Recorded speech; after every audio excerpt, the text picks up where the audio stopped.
Oya da mga pangga, naharambugan sa radyo mga pangga, pagiromdom ini po istorya sa nakatang isip, imbento, ano man ang pagkakaparehas, sa bagay, lugar, pangyari o pangaran, di ang hulugan na totoo kung may kaparehas. Ini po imbento sa na, dahil po sinasadya. Alright?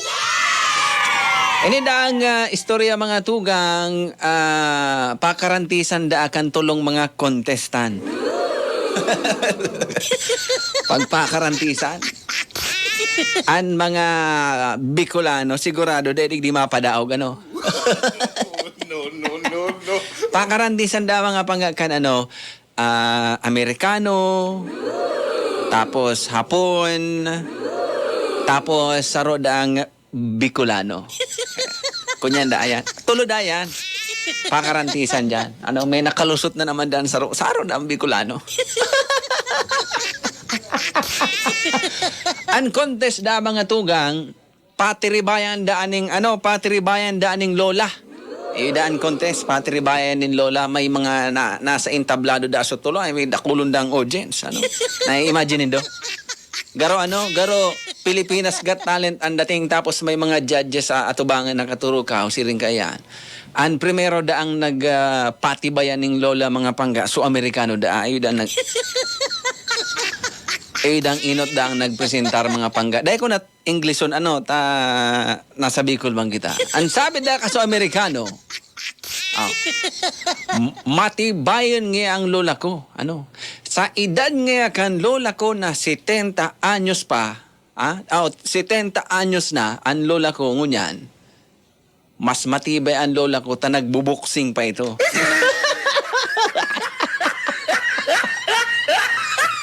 Batak na batak pa da si lola niya mga panga, nagtitraining pa da, nagbubuksing pa.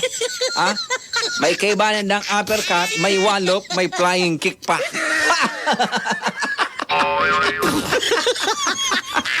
Puro pa kanda si mga tao nga panga. Matibayan talaga ang lola ka na Amerikano. 70 anyos da, nagbubuksing pa. Kunyan da, pati mga pangga, heavyweight and division da ang ito ni lola niya. Matibayon. Kinarabahan na da si masulod na contestant da, ang sumunod da mga pangga, so hapon naman da. Ang sabi kan hapon, ang lola ko ngaya, 80 anyos na. Ano? Kumbaga sa'yo mo, 70 anyos pa sana si lola mo, duman sa Amerikano. So lola da mga tugang kan hapon, 80 anyos na mga pangga. Iyon sabi. Ayo. 80 anyos na ang lola ko, nagtatrabaho pa. Hinapot kan judges, anong ngayon trabaho ngayon ni lola mo ngayong 80 anyos na? Kunyan po ito, sir, kargador po ito sa barko, 80 anyos na. Nagbabaktok pa to. Ano? Nagbabaktok pa to ning karga ka na roro. Iyon trabaho ka ito, kargador sa barko, kaya daog ka mo kan lola ko. 80 anyos na yan. Uro pa kanda sa mga tao, matibayan talaga. Kurahawan da sa audience mga pagga. Gana na nga yan, gana na yan. Itao na nindo ang premyo dyan, gana na yan. Ang sabi kan mga tao. Araw kayo katibay ang lola ka itong hapon. Ngunyan, pang-ultimo da ang contestant mga pangga, so Bicolano da. So Bicolano da, dahil da threatened mga pangga, pauro ugbas lang da, pamama lang da, pakurukuyakoy da, pataboy-taboy kang bitis niya. Relax da, so Bicolano mga pangga, dahil da kunya intimidate duman sa mga contestant na nainot. Sabi da kan Bicolano, ang lola ngayon nindo, 70 anyos. Sa mo ngaya hapon, 80 anyos. Ang lola ko ngaya, 90 anyos na. 90 anyos. 10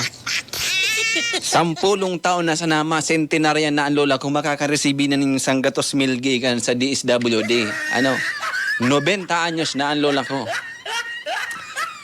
So, mga audience, nangalas. Garo ngayon masalangkaw ngayong edad kan lola ngayon kang Bicolano. Ang garo ngayon ngayon magana.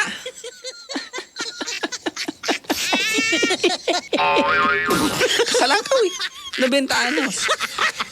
Ang lola ko ngaya, 90 anyos, nasa ospital. Sabi ko sa mga audience, boom! Ayaw ngayon, baka ngayon kung may mga helang na ngayon, daog ngaya yan. Daog ngayon, baka ngayon kung may arthritis na ngayon, baka ngayon kung ano ngayon na-confine ngayon, lola mo ngayon, 90 anyos na, baka ngayon, dayaman niya manggana ngayon. Sabi ka, so Bicolano, halat mo na, relax muna ka mo dyan, patapusa ang istorya. Patapuson. Di hinapot kan mga judges. O, ika nga Bicolano, anong manyeta, laban mo ngayon, lola mo, 90 anyos, pero nasa ospital. Ipo nga sir, nasa ospital po kaya nga sir ang lola ko, no. Nag-aaki pa.